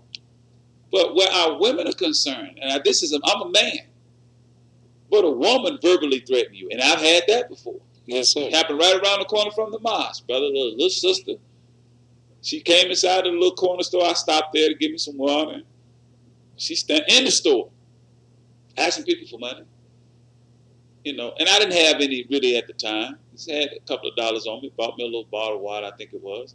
Went on out, and she cussing. People wouldn't give her no money. She cussing. She didn't ask me personally. She cussing folks out. You know what I mean? I'm like, and so I just, for some reason, sister, now, if one of these people gets sideways with you in words, then you're gonna be mad. If they don't have it, they just don't have it. There's a lot of other people coming in here. And of course, she put her dog on me, and I thought to myself, now. But my point is, I never saw a need in those people. Apparently, didn't see the need to assault this woman, although she was being absolutely belligerent. Yes, sir. So I mean, it's beyond me why this brother saw fit or saw it necessary to get up and not only respond with violence, but respond by kicking this elderly woman about the head and torso. You know, I don't know the gentleman per se. So I don't want to speak to his mentality. I can just speak to what I've known and witnessed in men that have a inferiority complex. And when you have inferiority complexes, which is clinically diagnosed, they show some of the symptoms of over-aggressiveness. Yeah, this machismo, this false bravado. So sometimes when you're not secure in your quote unquote masculinity. Yeah. You know, and you compensate. Yeah, and you're sitting there with a woman and she's probably in your ear. I'm just giving scenarios that I'm familiar with. I'm not speaking to that one in particular. Yes. But she's saying, you're gonna let her talk to you like that? You ain't this, you not this. I see why you can't get a raise, a job. I see why everybody do it. You know, I don't even know why I'm with you. And so now he got to prove himself.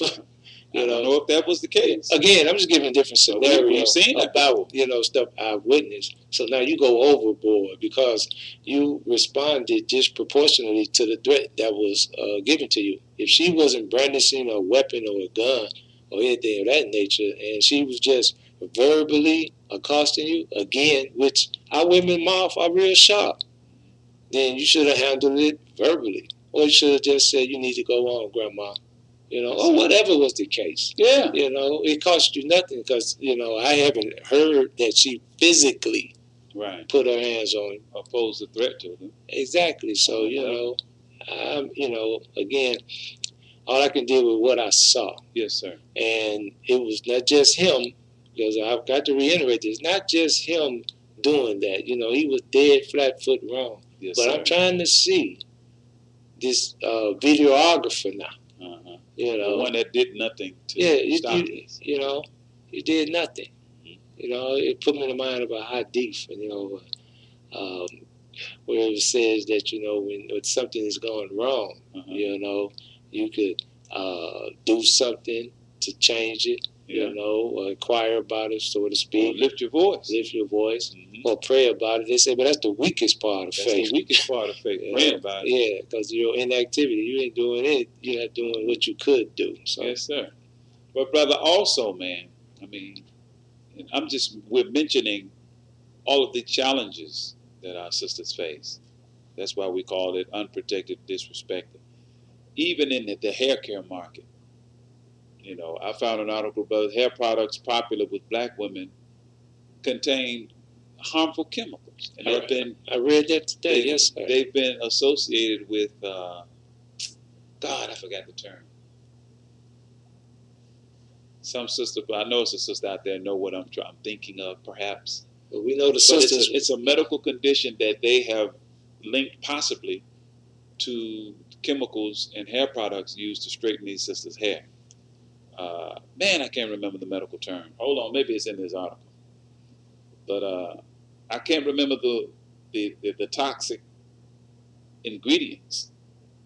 But according to the article, it says hair care products used primarily by black women in the U.S. contain a variety of chemicals that have been linked to asthma, hormone disruptions, and even cancer, a recent study found. An analysis of 18 commonly used hair cosmetics such as relaxers, which chemically strengthen or straighten hair, root stimulators, and anti-frizz products detected 66 chemicals with potentially toxic effects. The majority of such compounds were not mentioned on the product's ingredients label, researchers say. So 8 in 10 of the products studied contain parabens and what's that? Phthalates phthalates, which are known endocrine disruptors, substances that disturbs the body's hormone balance. Regular exposure to phthalates can cause early puberty and preterm births. Yes. Ain't that something? Yes, they call it DEP. I won't try to pronounce what it is, but yes, that's what it is, the parabens. Yes, sir. It says the researchers also detected these are some medical terms that I can't. It's NONYLPHENOL. Now, I know that's phenol. So I guess that's noyl phenol, a compound associated with obesity and a higher risk of breast cancer in 30% of hair treatments. We found dozens of these chemicals in the products, with multiple chemicals in each product. We're seeing a change because a lot of these sisters are going natural now. You know, my wife and daughter went natural. My wife was mad when she realized that all she had to do was leave her hair alone, and it was fine, just fine. She actually was angry. She said, man, if I had just left my hair alone, it would be fine. It would have been just fine. She said my hair probably would have been down my back by now if I hadn't been putting all those chemicals in it. But you see a trend among black women, and see, this is part of this this movement you see. Although our women are, unprotected and disrespected, you are seeing the strength of our women as well. Yes. In your Tamika Mallory's, your Linda Sarsour's, and your Carmen Perez's, and others among our sisters that are speaking truth to power and taking a stand, even some are here on the local level. And somebody always got a problem with it, even if you don't agree with them. I mean, fine. But it seems like, our sisters have took off and have taken the point. Their own point. While we as men, particularly black men, like you said yesterday, brother, we're busy filling out our doggone March Madness brackets, and we seem slow or even reluctant to respond to a call for action, to what's happening in our communities. We're sitting around waiting on some benevolent politician. It's really something that a man running for president can say, you can vote for me. You ain't got nothing to lose. Your schools are horrible. What do you got to lose? What do you got to lose? I mean, the level of disrespect, that is the height of it. That is the apex of political disrespect. That you can say, black people, you might as well vote when you ain't got nothing to lose.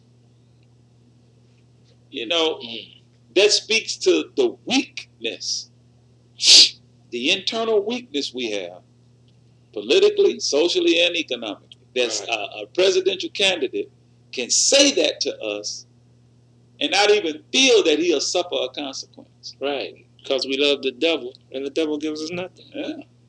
And this is another reason why our women are so easily mistreated in the public. See? And the thing of it is, you don't hear about these kinds of things happening to women in the Nation of Islam. No, no, sir. We had some sister soldiers, warrior women. Yeah. You know, our sisters are taught how to fight now.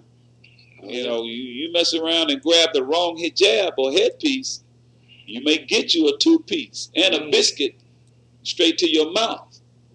You know, and if you want to retort, she probably can give you some more. Oh yeah. You know, and I'm not advocating. Be careful now. Don't go and test it. Don't do that. Test our resolve. But the reason I'm mentioning this, Brother Kenneth, is what is it about our women? You know, and I was talking to a young sister a few days ago. Man, we're approaching the close of today's program already. Wow. You got a few minutes left there, family, if you want to give some commentary. Thank you, Sister Rosalind.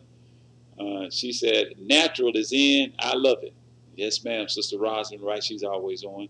Thank you so much, dear sister. But if you want to call in, you got a few minutes left at 901-452-3094 or 901-324-7490. This is the SOS radio program. We are discussing the black female, unprotected and disrespected. And we got a couple of confirmations. We're going to have some of our women on next Wednesday and Thursday to talk further because we want to get a woman's perspective on the issues that our sisters are confronted with in the wake of the recent assaults that we've seen upon our women. And the fact that there are over 75,000 black women and girls missing across America, and no one is having a conversation about it.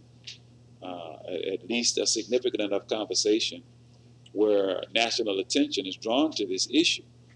And looking at that juxtaposed to human trafficking, sex trade, organ trafficking, you know, the black market for organs, and also in light of the fact that those few that have gone missing that have been found, they've been found with their organs and their insides missing. And in addition to that, there are over 1.5 million black men, whether y'all know that or not, that are just missing. What was that number, brother? 1.5 million. So combine that with, oh my goodness, this is astronomical. This is a serious, serious issue. You know, let me get you the article that I found. We like to do some research. Let me pull it up. Here it is. This is according to the New York Times. And this article, and let me get to the body of it, because I know you can download this stuff. This was as of April, this was published April 20th of 2015. It says 1.5 million missing black men by Mr. Justin Wolfers, David Leonard, and Kevin Cooley. It says for every 100 black women not in jail, there are only 83 black men. The remaining men, 1.5 million of them, are now, in a sense, missing.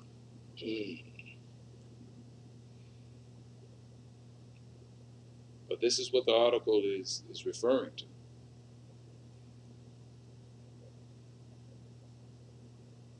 It says in New York, almost 120,000 black men between the ages of 25 and 54 are missing from everyday life. In Chicago, 45,000. There are 30,000 missing in Philadelphia.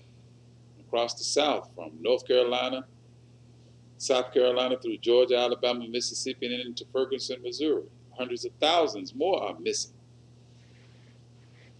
So, wow. These and we're not even talking about this stuff.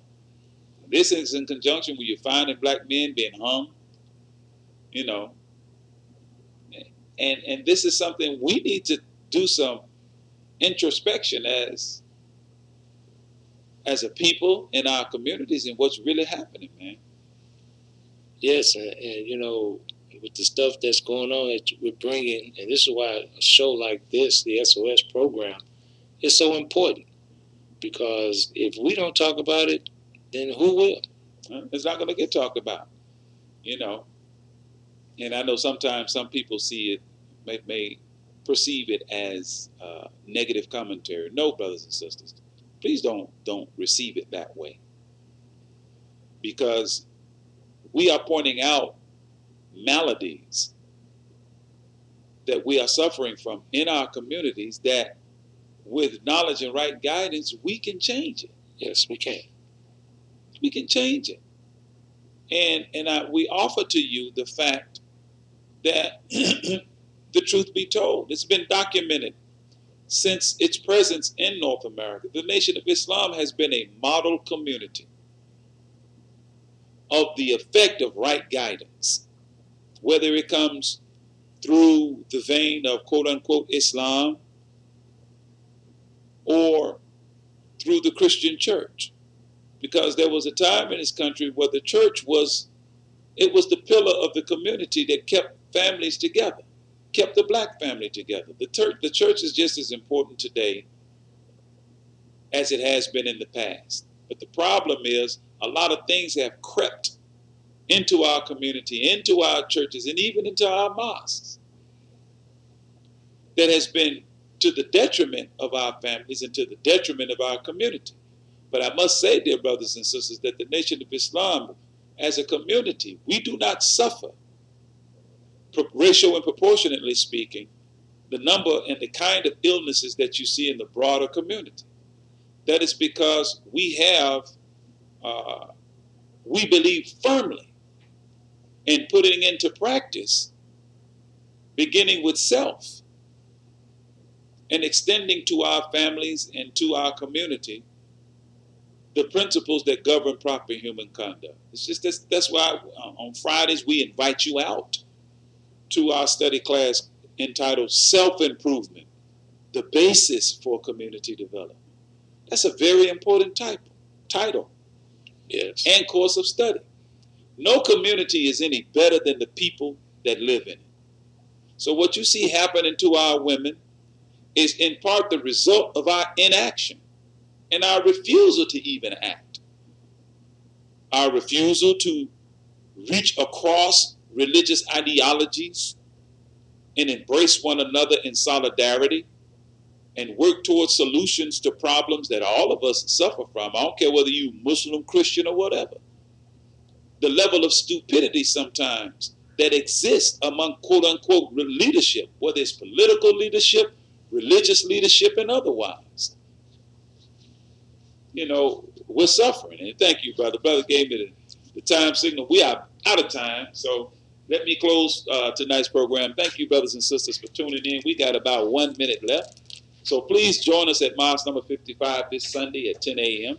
And please subscribe to the Final Call newspaper. If you want it delivered to your home, dial 901-286-5034. Sunday morning, we meet at 10 a.m. at Mile 55. Monday night, 7:30 for the men's class. Wednesday night at 7:30 for the midweek class. And, of course, Friday night, self-improvement class. Saturday morning, we have our women's only class, all taking place at 873 Vance Avenue. Call our conflict resolution hotline at 901-303-8961. Visit us at our satellite location in South Haven, Mississippi at 1495 Brookhaven. They meet Sundays at 10 a.m., Wednesdays at 7:30, and Fridays at 7:30. You can catch us on Comcast Channel 617, Mondays at 5:30, Thursdays at 4 p.m., and Saturdays at 11 a.m. And send us your email with your questions, comments, or concern at savingourselves19@yahoo.com. Man, I got it all in. Yes, sir, brother. I had to move quickly, man. Quick moving, fast thinking. Right down to modern times. And we leave you as we came before you with the greeting words of peace of Assalamu alaikum.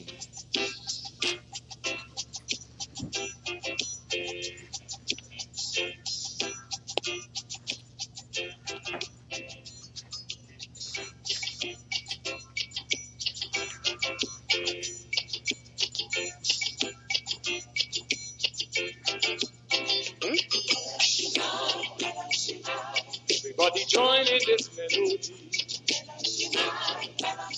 That's the only way we're gonna be. Everybody singing this sweet refrain. Sing this melody till it gets in your brain. Well, I'm talking to you, Muslim, Christian, and Hebrew. Anything to do, we got to unite, or else we are through. Everybody singing this sweet refrain. Sing this melody till it gets in your brain. Everybody singing this melody.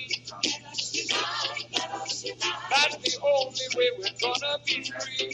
They're united in Ghana, Mali, and Nigeria. All over Africa, the people are getting together. They are united in Uganda, Kenya, Tanzania, and Angola. And Roman station will last the world over from Cape to Cairo, one Africa. Everybody singing this sweet refrain. Sing this melody till it gets in your brain. Come on, do it tonight. Brothers and sisters, let us go. There is a need for unity.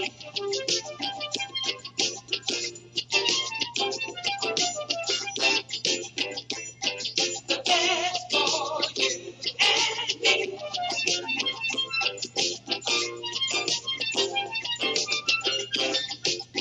There is a need for unity.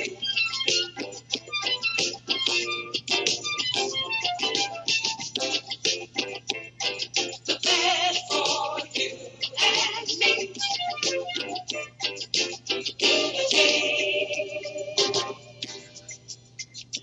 Everybody joining this melody. That's the only way we're gonna be free. Come on to it tonight. Brothers and sisters, let us unite. Well, they're uniting in Trinidad, Tobago, and Grenada. Sing it Puerto Rico and Jamaica. Let us unite in America. Rhythm moving in Asia. The rhythm awakening in India. Rising up in Africa. Let us rise up in America. Ha! Ha! There is a need for unity.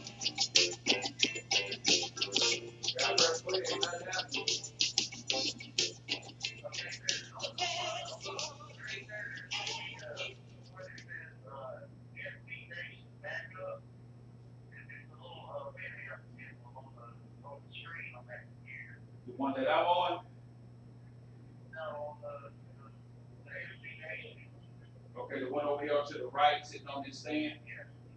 Okay, I see the win app up. SB Nation back up.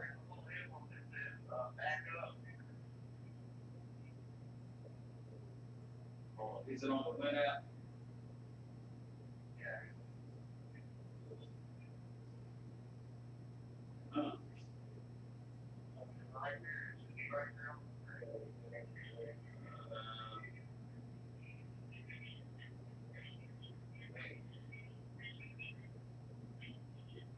I don't see it, Jay. Hold on.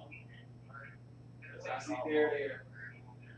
Okay, I see SB Nation back up. I see it. Double click it. Figures. I was so pissed. I took off work. I mean, it got to the point where it was so big that the local paper put all the people that won in the uniform with the big check on the mound. He didn't even make the picture. I was off. I was too pissed. Yeah, I ought to say, well, how much were you out, though? How much did you not get from that Powerball win? So they divided it up. It was like $3,500. Oh, man. Back then,